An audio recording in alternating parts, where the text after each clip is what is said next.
So now we'll move on to our second talk, which is from Paula Di Nota from the University of Toronto, Mississauga campus. She has asked that when I asked her if there was anything she'd like me to announce, she asked that I send her hope that you have all been and continue to be taking care of yourselves in these unusual times. And I thought that that was a wonderful sentiment to share. And Paula is now going to be giving her talk, Neuroscientific Investigation of Police Perception, Cognition, and Behavior. Thank you guys very, very much. Let me get my share screen happening. And great job, Ben. You're going to set the stage, set the bar high for me here. So I hope I can keep everyone engaged here. As Adam said, my name is Paula. I'm from Toronto, reporting live here. And I think, you know, representing our Canadian kindness, I really hope that everyone is doing well. And I kind of want to flip the script a little bit. I really like how Ben had the discussion questions and you kind of continued on. So for those of you here, if you check in the chat, I've actually put the questions up already to kind of give you a sneak preview, or if you want to just start thinking about, you know, how can we as neuroscientists kind of contribute to conversations regarding policing, which is sort of top of mind, especially here in North America, and just things that we can think about. How can the different methodologies that we use in our research, how can those answer questions relevant to society and to policing right now? So just to get the ideas marinating, but I will get started. So as we know, police and other law enforcement repeatedly face potentially violent, dangerous, and traumatic encounters in their day-to-day jobs. And various sources of threat can include sensory cues from the external environment or internal psychology, including a sense of uncertainty, unpredictability, or memories of past experiences in similar circumstances. So together, these different sources of threat trigger a general sense of unease, and they kickstart a series of coordinated physiological stress responses that largely affect the brain and the body. So once threat is perceived, the autonomic nervous system initiates the fight or flight response, which, among other things, increases heart rate to mobilize the individual for action and survival.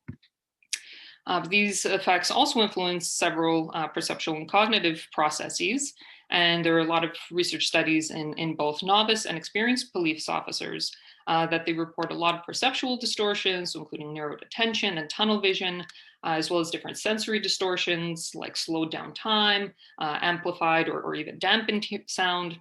And these are during both real and also simulated incidents where they had to fire their weapons. These acute stress responses, they also change the focus of attention to the target that needs to be neutralized in the short term over longer term goal-directed behavior and decision-making processes, again in the favor of immediate survival. So together, various cognitive processes can be lumped together. So perceiving, understanding, as well as predicting possible outcomes in second-to-second encounters is extremely important, and it's referred to as situational awareness. And it's one of the most essential skills that police have, and especially with respect to use of force decision-making, as that's where a lot of my research lies. So following the fight or flight response, it triggers a slower neuroendocrine response. So that releases a cascade of neurochemicals that once again travel throughout the brain and body and exert a variety of effects. So cortisol is perhaps the most commonly known stress hormone that we know with long-term chronic exposure can really negatively impact both physical and mental health. And this is commonly seen among police and other emergency service and like first responder workers. So important from a police training and performance perspective, cortisol blocks access to brain regions involved with learning, memory, and executive functioning, like the prefrontal cortex, and that accounts for some of the perceptual and cognitive effects that I mentioned in the last slide. At the same time, the acute stress it causes us to rely on more automatic, reflexive, and implicit decision-making strategies or habitual muscle memory skills that are really deeply ingrained in mid and hindbrain structures. So therefore, this very lovely stress continuum that I'm going to show you here, knowing what we know about how stress impacts the brain and learning and decision-making, it's really important that in super high stress situations, so seen here in the far right of the continuum, that skills are trained in such a way that their performance is going to be robust to these interfering effects of stress physiology. So under more lower stress conditions, like it seems here on the far right, that's more conducive to lecture-based training or classroom learning of declarative knowledge like laws and regulations. So somewhere in the middle, in that sweet spot there, at moderate levels of stress, there's a growing body of applied research that both myself and my postdoctoral supervisor, Dr. Anderson at the University of Toronto, shows that adaptive learning through scenario-based training, it exposes officers to this feeling of stress that they would experience in the real world, but it allows them to safely practice these dynamic cognitive skills in a variety of very realistic settings. So as you can see here, there are live setups, with fake blood and props and actors that are either professional actors that can be hired, excuse me, or they're often experienced use of force instructors that have been in the real world, have real world experience, and act out various scenarios that will require the officer to either have to shoot the person, because it's an unfortunate reality of police work, but it is something that is trained very heavily, as well as training other de-escalation skills. So how can you verbally speak to someone, or how can you demonstrate in your body language as well to kind of bring the situation down so that we don't have to use lethal force. So together with partners at Finland's Police University College, Professor Anderson has developed a performance and resilience training program. So it actually uses heart rate variability biofeedback to condition adaptive stress responses. And that's through the use of various breathing techniques and cognitive skills like situational awareness during these critical incident scenarios, so that you can see the heart rate here when someone suddenly appears with a weapon. Officers are able to adaptively use these behavioral skills to bring their heart rate back down to a place where they're able to make more conscious, explicit decisions. So while we've published research on the effectiveness of this program in reducing lethal force errors, so that's shooting when you're not supposed to be shooting, so that's always a good win. And I do want to note that we are dealing with police officers that are well trained, and they already have very low error rates, which I know to us as civilians, maybe it might seem that any kind of use of force is totally unacceptable. There should be 0% error rates, but these are significantly lower error rates than what you see in other trained professionals, like in surgeons and medical professionals, as well as in military friendly fire error rates, which there was one report. I'm sorry to our friends down south there, but the error rates were about 19%. I don't think you want to be shooting friendly fire mistakes 19% of the time. So I'm very happy to say here that already we were starting with a very low error rate, and these were maintained for up to 18 months following this training program, which is great. And also we show sustained improvements in recovery from stress. So following, firing your weapon, you can imagine that an officer's heart rate is run super, super high. So recovering from that, because the reality of their job is they have to go to the next call. It doesn't just end at that call. So being able to physiologically recover from that stress, again, for their own mental and physical health, has been really significantly reduced, especially up to a year following the training. So these are really excellent empirical results that we've shown for this specific training program. However, the neurophysiological mechanisms by which this resilience training is effective still remains unknown. So there's still a lot of room for discovery on our part as neuroscientists.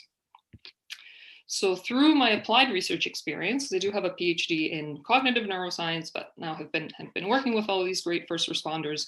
I've identified several practical considerations for conducting scientific experiments in real world or field settings. So first, there are many potentially confounding variables when investigating certain causes of stress or threat, including organizational stressors. So those are workplace type of stressors like the culture or stigma and attitudes towards different groups of people, including racialized, marginalized groups, and as well as among first responders and police, especially. These are hyper-masculine cultures, so female officers are often underrepresented or stigmatized and face their own unique stressors, as well as operational stressors. So these are things introduced in the day-to-day duties, so either shift work related fatigue or the risk of psychological or physical injuries as a result of their duties. Another practical consideration for police research is controlling for pre-existing mental disorders and as well as traumatic exposures. both of which are extremely common among police and is also severely underlooked in existing research and would certainly confound any types of investigations on both learning or performance outcomes, as well as any kind of training effectiveness. And as well, a major problem in policing currently, and maybe some of you others have more to share, but currently there's a lack of standard definitions or practices relating to the use of force, not only between individual agencies, so what's happening in Toronto might be different than what's happening in Montreal, but also around the world between countries. So that includes a lack of standard definition for what includes use of force, what's included in use of force training, how long it's trained, as well as how often. And this limitation, it also introduces an applied research problem for, and I was practicing, and as a native English speaker, I was fumbling on this word, but operationalizing measures of police behavior and cognition with either very objective types of measures or subjectively, as they're commonly evaluated and rated now, is definitely another problem in existing police research. So based on all of the information that I've presented, hopefully haven't run through it too quickly, and I really want to draw from the unique perspectives of everyone attending, whether you're from Canada or the United States like us here, but I really welcome any other international perspectives as well of how some important, or what are the important issues in policing in your societies, and what are some things that can be answered from a neuroscientific perspective, since that's what we're all here to share. So how can we as neuroscientists really meaningfully contribute to some really important societal issues? And I welcome any questions or comments, discussion points. Anyone? Thanks, Paula. That was really interesting talk. I guess I wanted to start with something that sticks out in my mind as a as a person from the US, where police action is being scrutinized at the moment. And you see these, you see a lot of videos of the moment when the violence begins, right? Like this is often what we see, and we sometimes see it from bystander cameras. I personally have not seen so many that actually come from police officers wearing body cameras. Yeah. But often what I'm wondering when I see a video like that is, what is the officer paying attention to in the moment before the violence precipitates? Mm-hmm. And it seems like one interesting method that could be deployed both in the experimental setting and perhaps in the real world setting is like real world eye tracking, or doing something like this, so we know, so that way we can begin to characterize the behaviors that would precipitate a use of force in an inappropriate way. Do you have any thoughts about that? Yeah, and that's such a fantastic observation, because I think, we hear police or police use of force, you immediately start to think of all these terrible viral videos. And it's hard to explain each one of them. Each situation is so unique. The officer is unique. The context is unique. But absolutely, there is definitely a growing use of eye tracking in police research. I think there was actually recently like a systematic review as well of kind of all of the research that's been done. And I just see my PhD supervisor post a question. Hi, Joe. And so very excited to say also that in our partnership with Finland's Police University College, I have done research with Chief Inspector Juha-Matti Huhta. I'm not sure if he's online, but he's a PhD candidate as well. And has used eye tracking to compare both novices and experts to try to see how do experienced officers that might have additional training and experience, where do they focus their attention? But as I mentioned when I was kind of describing the stress response as well, that immediately has an influence on where you're looking, what are you attending to? So the fact that a lot of police training currently does not integrate any type of stress management training or any type of consideration for how stress influences these cognitive processes, as fundamental as your attention and gaze and where you're looking and what you're attending to. And we're all famous, very familiar with that famous science experiment where you have to count how many basketball tosses there are in the gym, and you don't notice the monkey suit guy walking in the background. So it's totally that idea of blindness where, you know, you see something that either your brain or your training is telling you, hey, like this is a suspicious looking figure, but you don't notice other important cues in the environment that should be informing your decision making and should be guiding other subsequent decisions. So you often see these snowball effects of when like one thing goes wrong and things continue to keep going wrong.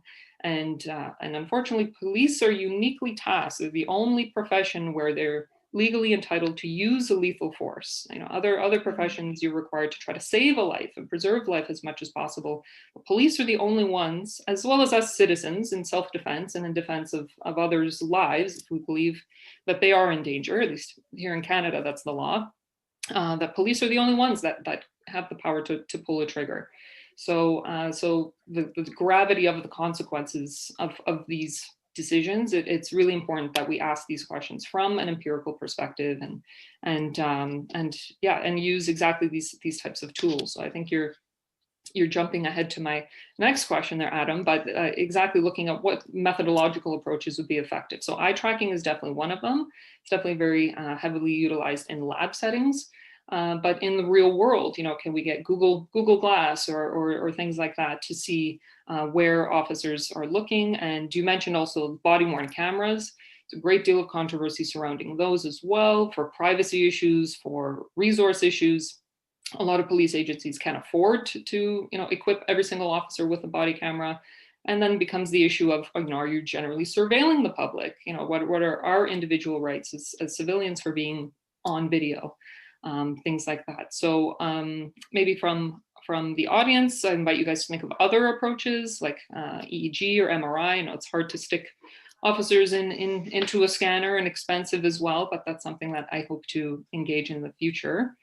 And I do want to ask the question from the chat. I'll ask from Dr. Joe D'Souza. So how can your results educate future police officers? And that's kind of our hope. And in partnering with the Police College in Finland and other agencies here in Canada, we hope that the findings of our research can be directly involved in implementing better police training, especially use of force training. So again, these life or death decisions.